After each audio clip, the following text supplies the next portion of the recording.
샬롬. 정수웅 목사 캄보디아 프놈펜에서 인사드립니다. 오늘은 주님의 날 오전 예배를 드리고 이 시간을 여러분과 함께 나누려고 해요. 우리 교회에는 7가지의 비전문이 있습니다. 1. 우리는 하나님을 경외하는 예배 공동체로 나간다. 2. 우리는 복음을 자랑하는 전도 공동체로 나간다. 3. 우리는 성경을 배우고 가르치고 실천하는 말씀 공동체로 나간다. 4. 우리는 통일 시대를 준비하는 민족 복음화 공동체로 나간다. 5. 우리는 자녀들을 글로벌 리더로 세우는 비전 공동체로 나간다. 6. 우리는 이방인들과 함께 예배하는 열방 가족 공동체로 나간다. 7. 우리는 세계 선교를 감당하는 선교 공동체로 나간다. 라는 비전문을 가지고 있습니다. 지난 주간에는요, 한국에서 오셨던 우리 동역자들 8명이 오셔서 프놈펜에서 한 3시간 정도 가야 되는 차량으로 이동해야 되는 거리에 있는 지역에서 여름 성경학교를 섬겼어요. 엄청난 은혜를 하나님께서 주셔서 현장에 있던 모든 이들과 또 섬기러 오셨던 우리 동역자들 또한 많은 은혜를 받았죠. 저도 많은 은혜 받았습니다.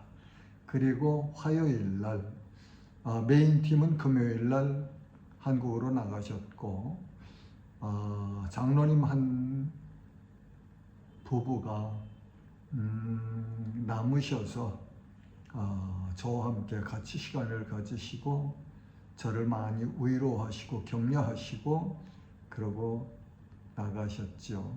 혼자 있는 시간 또 지나간 그 사역을 정리해 보면서 하나님의 은혜를 묵상하고 앞으로 어떻게 하면 더 유익하도록 사역을 개발할 수 있을까 하는 일을 많이 생각했습니다.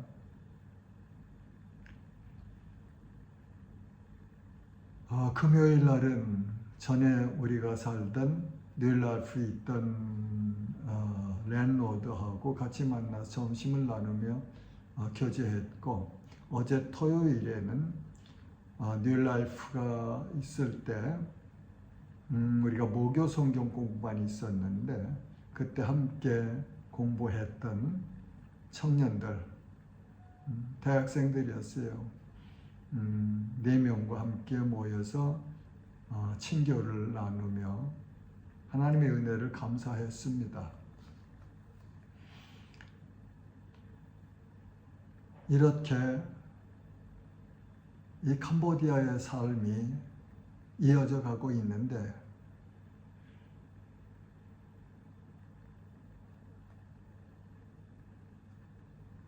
하나님 앞에 늘 감사하면서 제 부족함과 연약함 이런 것들을 붙들고 기도하면서 하나님의 은혜를 구하고 있습니다. 오늘은 사도행전 제15장 1절에서 11절 말씀을 상고하려고 해요. 사도행전을 이렇게 쭉 읽으면서 연구해 보면 특별한 내용이 있죠. 예수님의 승천 이후에 오순절에 약속하신 성령이 강림하셨고 성령이 오셔서 사도들에게 임하시네 사도들이 이전의 사도가 아니고 새로운 사람들로 변화되어서 담대하게 예수는 그리스도라는 사실과 너희가 십자가에 못 박아 죽인 예수 그리스도, 그분이 하나님의 아들이시며 그분이 우리를 구원하시는 유일한 구원자라는 사실을 힘있게 증언했죠.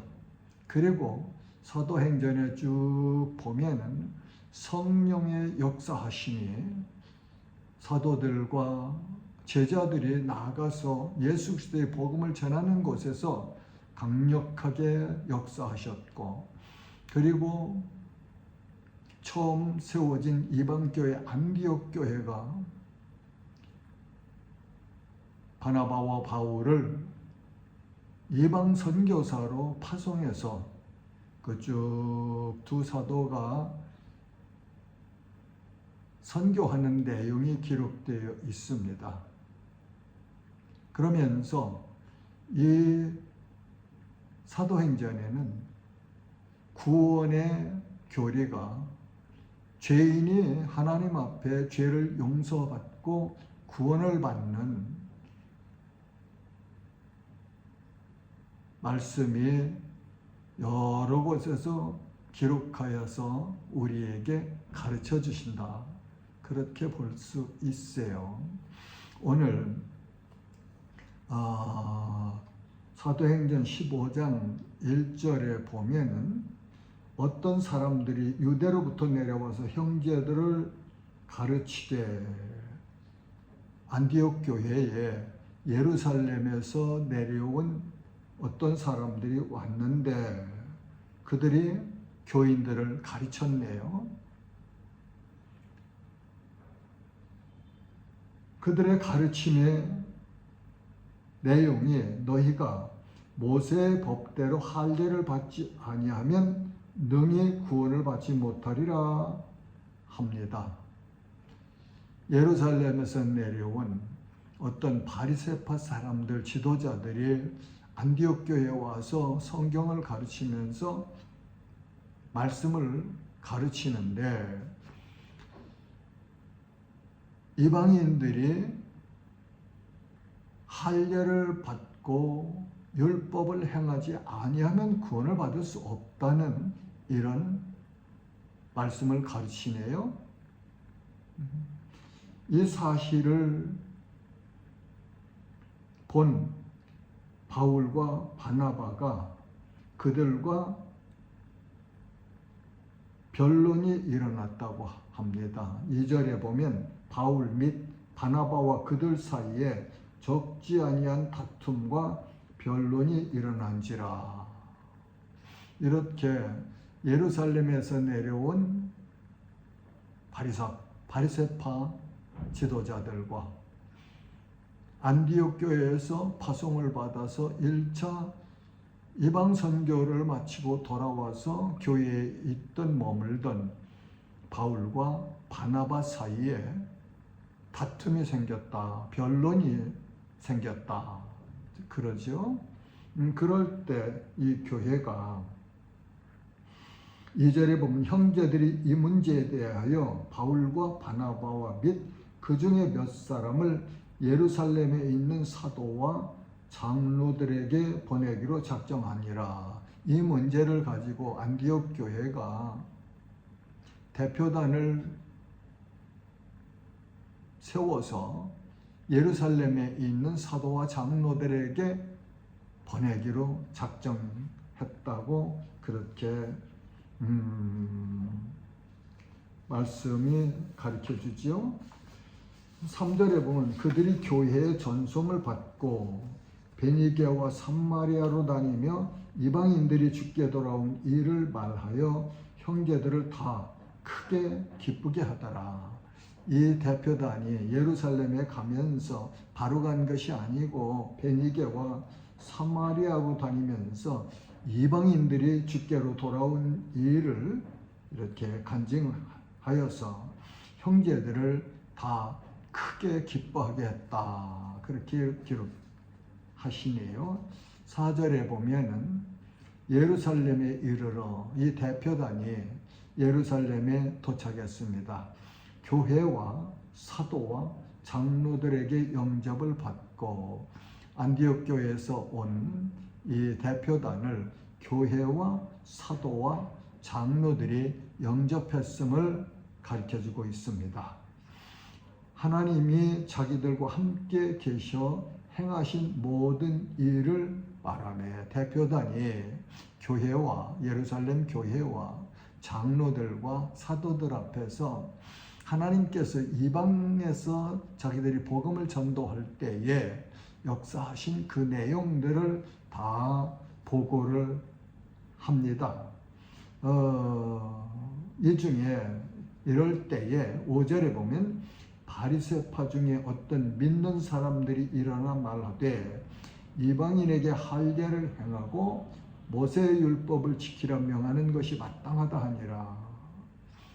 예, 이 바리새파 이 사람들도 예수 그리스도를 주님으로 믿는 사람들인데 그들이 주장하는 것이 이방인들이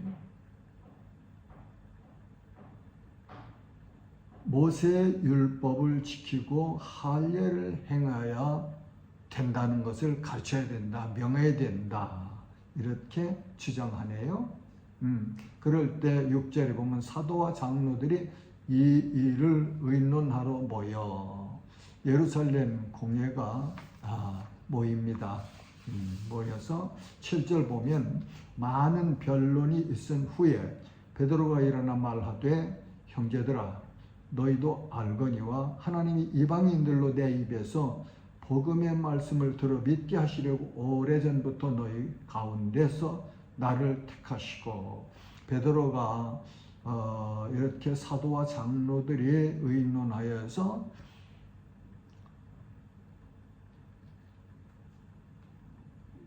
의견을 나누고 정리하고 그리고 일어나서 말합니다. 자신을 하나님께서 오래전에 택하셨다. 그리고 8절은 또 마음을 아시는 하나님이 우리에게와 같이 그들에게도 성령을 주어 증언하시고 이 말씀은 베드로가 지금 하고 있는 말은 사도행전 10장에서 경험했던 고넬료 가정의 성령의 인도하심을 따라서 갔을 때 베드로가 이방인인 고넬료 가족에게 예수 그리스도의 복음을 전할 때에 성령이 임하셨고 또 그들이 다 주 예수 그리스도를 주님으로 믿었던 그 사실, 그 현장을 체험한 후에 그 내용을 바탕으로 해서 지금 말하고 있죠. 9절에 보면 믿음으로 그들의 마음을 깨끗이 하사 그들이나 우리나 차별하지 아니하셨느니라. 예수님께서 성육신하셔서 이 땅에서 사셨고 3년 동안 공생의 기간을 지내셨고 마지막에 대제사장들과 장로들과 유대교 지도자들의 고발을 당해서 당시 총독이었던 본디오 빌라도의 법정에서 사형 판결을 받고 십자가에서 못 박혀 죽으시고 장사한 지 3일 만에 부활하신 사실을 부활하신 이후에 친히 보았고 3년 동안 예수님의 제자로 교훈을 받고 함께 전도 여행을 하고 생활했던 사도들 예수님이 승천하신 이후에 오순절날 성령이 임하셔서 그들이 새 사람이 되어서 어느 곳에 가든지 예수는 그리스도라는 사실을 담대하게 전하였죠.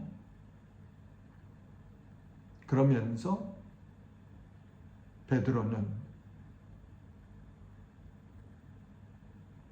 고넬료의 가정에서 경험했던 그 놀라우신 하나님의 역사하심과 또 바울과 바나바가 이방 지역에서 이방 민족들에게 복음을 전할 때에 그들에게 역사하셨던 성령의 역사하심과 그들이 죄를 고백하고 예수 그리스도를 주님으로 믿은 그 사실들을 종합해서 하나님은 구원의 역사에서는 이방인이나 유대인이나 차별함이 없으시다 하는 내용을 여기서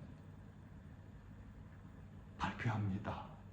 그리고 10절에 보면 그런데 지금 너희가 어찌하여 하나님을 시험하여 우리 조상과 우리도 능히 매지 못하던 멍에를 제자들의 목에 두려느냐. 베드로가 말하고 있죠. 우리도 다 지킬 수 없는 이 율법을 왜 너희는 이방인들에게 짐을 지우려고 하느냐. 그렇죠.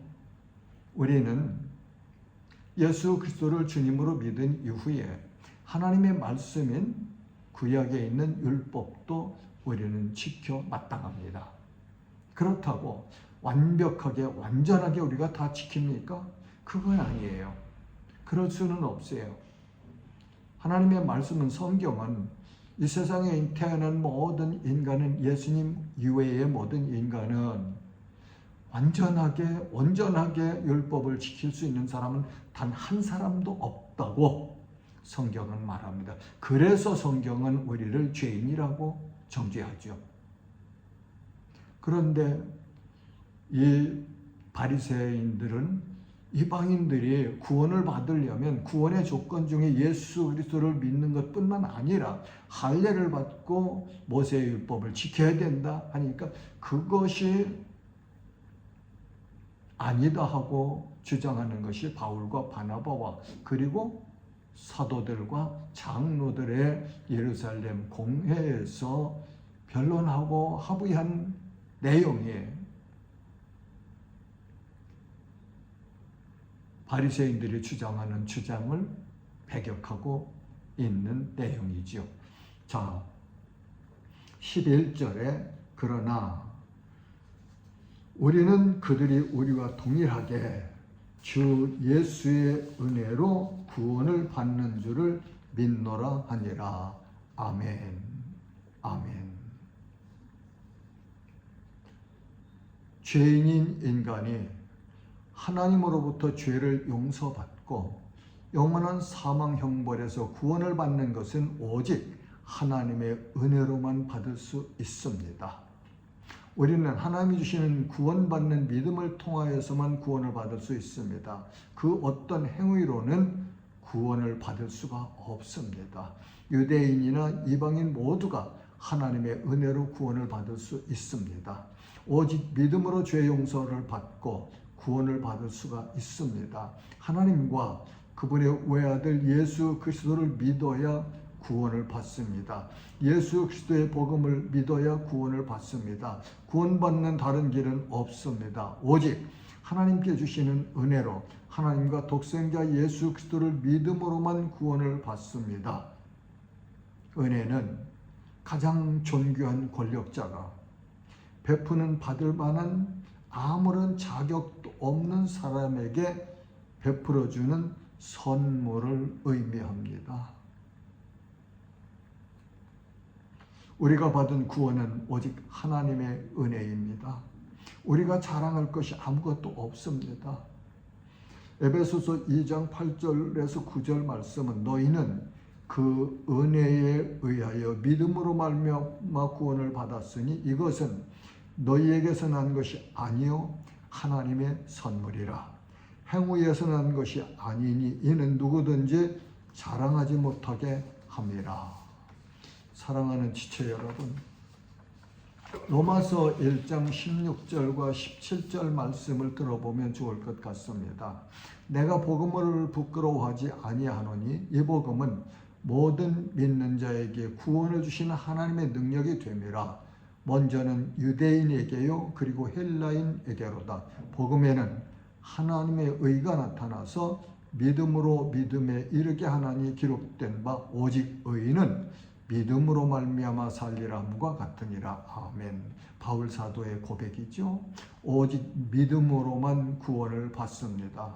무엇을 믿어야 합니까? 먼저는 하나님을 믿어야 합니다. 유일하신 하나님, 창조주 하나님, 영생하시는 하나님, 그리고 독생자 예수 그리스도의 복음을 믿어야 합니다. 복음을 잘 정리하여 준 성경 말씀은 고린도전서 15장 3절과 4절 말씀입니다. 내가 받은 것을 먼저 너희에게 전하였노니 이는 성경대로 그리스도께서 우리의 죄를 위하여 죽으시고 장사 지낸 바 되셨다가 성경대로 사흘 만에 다시 살아나사 예수 그리스도는 우리의 죄를 대신하여 하나님 앞에서 책벌을 받으셨고 십자가에서 못 박혀 죽으셨습니다. 예수님은 우리가 죄에서 자유함을 주시려고 십자가에서 못 박혀 죽으신 것입니다. 죽으신 예수님은 장사한 지 사흘 만에 부활하셨습니다. 이 예수님의 부활은 곧 우리의 부활입니다. 하나님이 우리를 사랑하십니다. 요한복음 3장 16절 말씀은 하나님이 세상을 이처럼 사랑하사 독생자를 주셨으니 이는 그를 믿는 자마다 멸망하지 않고 영생을 얻게 하려 하심이라고 말씀하십니다. 이 복음은 모든 사람들에게 들려져야만 합니다. 그래서 우리는 국내 선교도 해야 되고 국외 선교도 해야 합니다. 이것이 교회가 이 시대를 살고 있는 하나님의 백성들이 주님으로부터 받은 사명이지요.